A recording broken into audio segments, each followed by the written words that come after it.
안녕하세요. 부동산이 보는 눈 리얼아이 박감사입니다.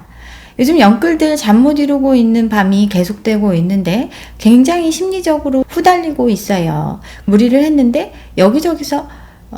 무리를 했는데 내가 산 가격보다 집값이 떨어지고 있고 부담감은 커지고 있습니다. 이들 앞으로는 정말 집 팔 길이 없어요.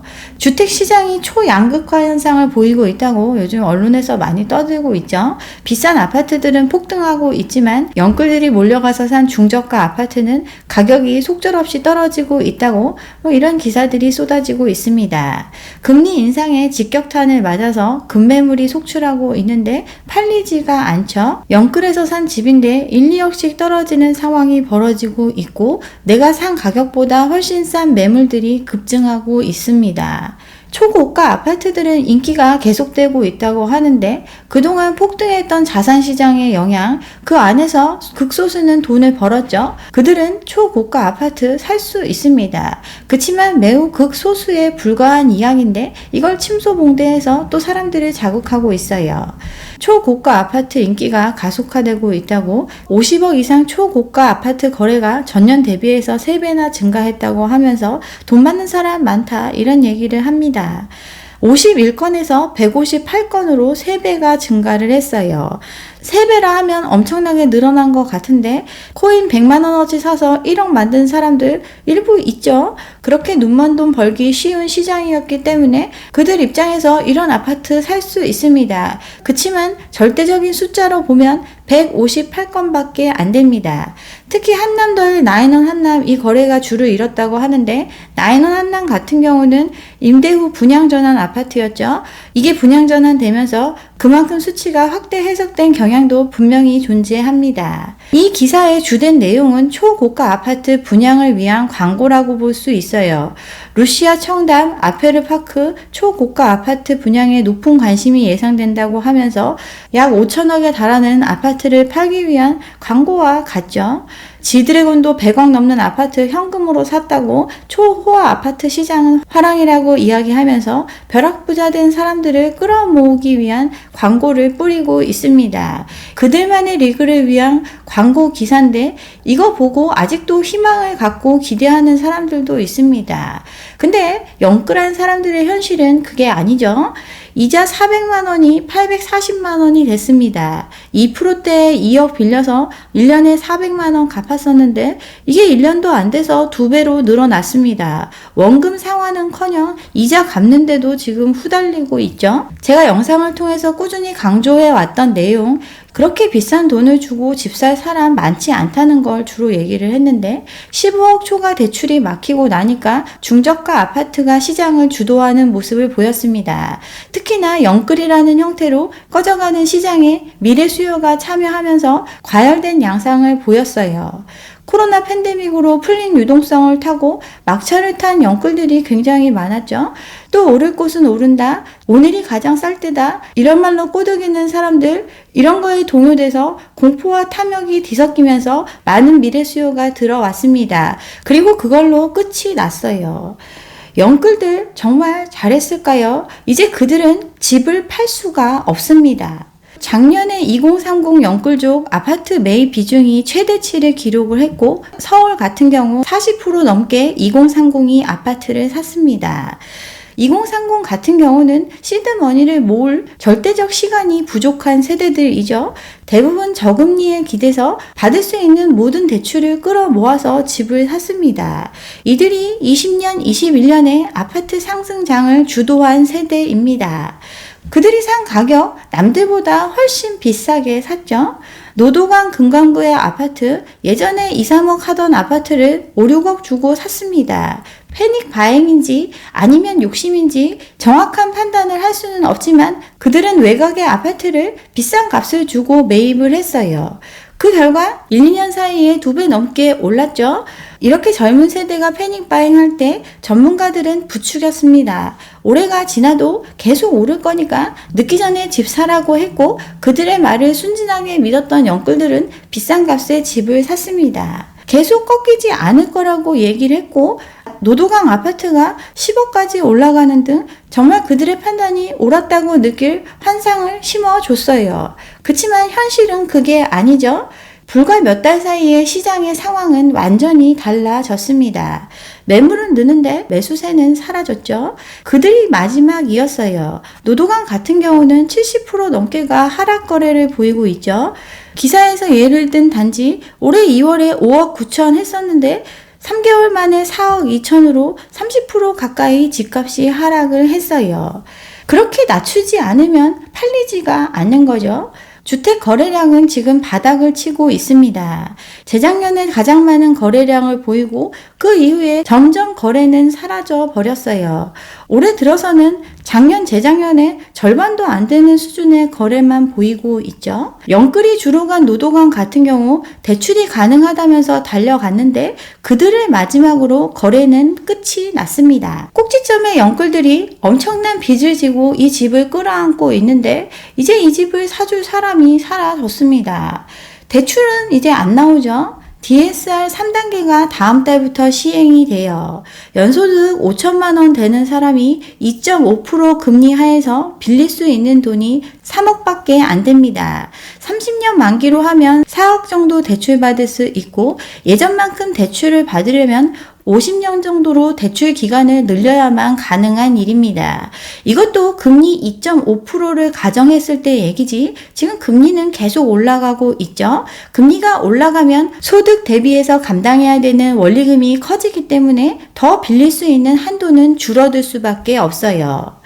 예전에 내가 영끌했던 것처럼 남들이 그 가격에 사주려면 그만큼 대출을 받을 수 있어야 되는데 그게 불가능한 구조입니다. 과거에 5억을 30년 만기로 빌리면 2.5% 기준 했을 때 한 달에 200만 원 정도를 원리금 상환하는 데 써야 합니다. 근데 지금 금리가 치솟아 오르고 있죠. 현재 4% 정도 되는데 똑같이 부담하려면 대출 기간을 50년으로 늘려야 가능합니다. 기존에 2억만 이자로 부담하면 됐다면 50년 만기로 하면 6억 가까이를 이자로만 내야 하는 빚의 노예가 되는 셈입니다. 또 금리가 계속 오르고 있죠. 연말 되면 6%, 7% 가는 거 시간 문제라고 지금 예상하고 있는데 이렇게 되면 기간을 늘렸어도 한 달에 갚아야 되는 비용은 100만 원 가까이 늘어나게 됩니다. 이러니 예전에 내가 했던 것처럼 똑같이 할 수 있는 사람이 없어요. 그 가격을 받쳐줄 수 있는 수요가 없는 것과 같죠. 금리는 치솟아 오르고 있고 예전보다 빚 갚는 기간을 훨씬 많이 늘려도 한 달에 부담해야 되는 비용은 크게 늘어나게 됩니다. 여기에 대출에 대한 DSR 적용이 되니까 금리를 내가 부담할 수 있다고 하더라도 빌릴 수 있는 절대 금액이 줄어들 수밖에 없어요. 영끌할 수 있는 금액이 줄어드니 내가 산 가격에 똑같이 사줄 수 있는 능력을 갖춘 사람은 사라지게 됩니다. 이런 상황에서 경쟁자는 더 많이 존재하고 있죠. 돈 마련할 길이 없으니까 이제 새 아파트도 안 팔리고 있습니다. 대출 규제에 미계약이 속출하고 있고 서울은 청약 불패라는 게 옛말이 돼버렸죠. 불과 몇 달 전만 하더라도 청약은 로또고 수백 대 1의 경쟁률을 보였던 서울인데 미계약이 속출하고 있어요. 특히나 대출이 안 나오는 경우 청약 경쟁률은 급락을 했죠. 9억 초과 아파트 같은 경우 지난해 65대 1에서 지금 10대 1도 안 되는 수준으로 청약 경쟁률은 떨어지고 있습니다. 대출 받을 수 있는 집에 대해서도 이제 무작정 청약할 수 없는 시장입니다. 9억 이하 40에서 60%까지 중도금 대출을 받을 수 있으니까 4억 가까이 대출을 받을 수 있죠. 근데 이 대출 건물 지어질 때까지는 어떻게든 끌고 갈 수 있지만 준공 나면 주담대로 전환이 됩니다. DSR 규제 대상이 되죠. 자기 소득 대비해서 훨씬 더 많은 대출을 끼고 있는 상황이기 때문에 이들도 똑같은 문제에 직면하게 됩니다. 4억 대출로 어찌어찌 분양을 받았는데 이거 집에 들어가지도 못하고 전세를 놓거나 아니면 주담대로 전환해서 축소된 만큼 대출금을 갚아야 되는 미래가 눈앞에 와 있습니다. 분양가 대비해서 수년 전에 분양했으니까 그거보다 많이 올랐다고 하는 시장이니까 이들은 어떻게 빠져나갈 수 있겠죠. 그치만 새 아파트도 이 모양인데 기축을 끌어안는 영끌들 경쟁 상대가 안 되죠. 여기에 수많은 아파트 공급은 예정되어 있습니다. 3기 신도시 멀었다고 하면서 공급이 부족하다 계속 오른다 이야기를 했지만 그 공급 대책들 지금 착실히 추진되고 있습니다. 인천 계양 연내에 입주 완료를 목표로 지금 하고 있고 토지 보상이 완료가 됐습니다. 하남 교산도 93%, 부천 대장도 68%, 다른 4개 지구도 모두 5분 능선을 넘었어요. 근데 이거 될까 말까 하면서 아직도 펌프질을 하고 있죠. 행정소송 가능성에 연내할 수 있을지 모르겠다. 토지주 반발이 여전한데 이거 가능하겠냐 이런 얘기 하는데 모든 택지개발 사업에서 있을 수 있는 이슈를 침소봉대하면서 마치 다가올 미래가 안 다가올 것처럼 이야기를 합니다. 사업 진행되고 있어요. 3기 신도시에 대한 시행 발주가 됐죠. 3기 신도시 최초로 착공한 지역도 나왔습니다. 계양 테크노밸리 공공주택지구 같은 경우 최근 착공을 했는데 여기 되면 주택 17,000호를 공급할 계획입니다. 아파트 17,000호를 지어서 팔려고 땅 조성하는 게 이미 시작이 됐어요. 3기 신도시 올해 원래 목표로 했던 거 37만 호 공급이 목표였는데 이런저런 이유로 늦어지고 있지만 한번 시작된 공급 대책 멈출 수가 없습니다. 계속 공급은 이루어질 수밖에 없어요. 2기 신도시도 경기 꺼졌을 때 굉장히 어려움을 겪었지만 결국 최근까지 분양을 하면서 그 모든 사업을 진행하고 있습니다. 3기 신도시 공급이 없어질 이유가 없죠. 3기 신도시 포함해서 수도권만 127만 호 공급을 전 정부는 예정을 했습니다. 이것들 다 진행을 하고 있어요. 신규 택지, 도심 내 유휴부지를 활용한 방안도 대책으로 마련을 했고 그에 대해서 진행을 하고 있습니다.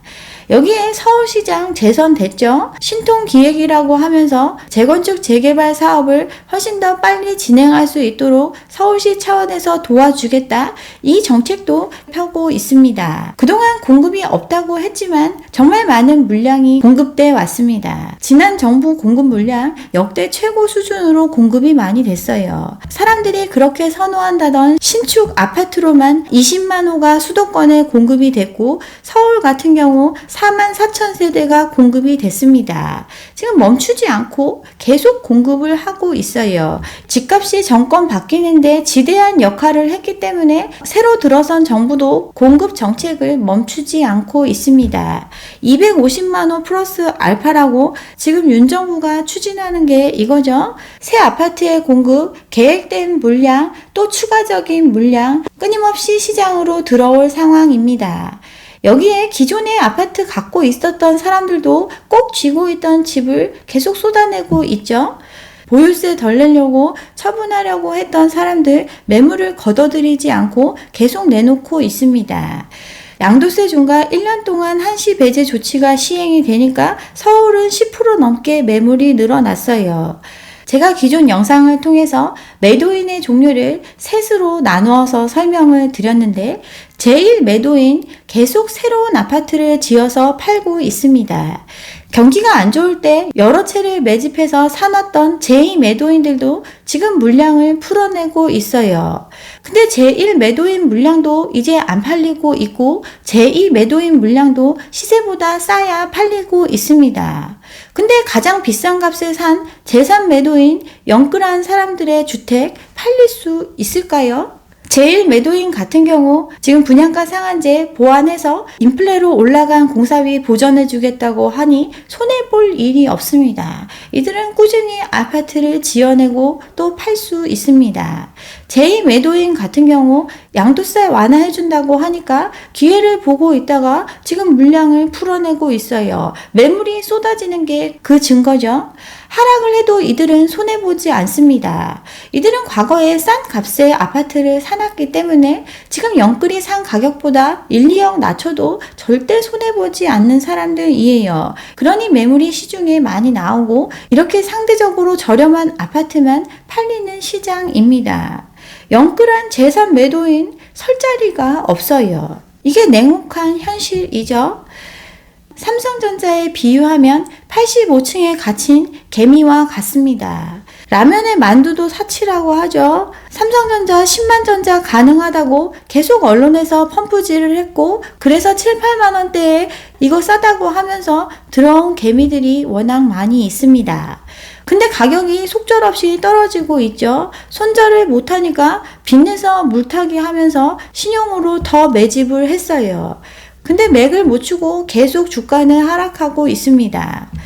반등에도 지금 대기 매물만 30조가량 걸려있죠.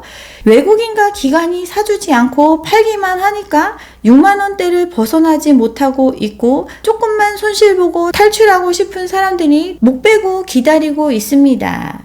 기관이나 외인 같은 경우 꾸준히 삼성전자를 사고 팔고 했던 큰손들이죠. 주택시장의 제1 매도인, 제2 매도인과 같은 위치입니다.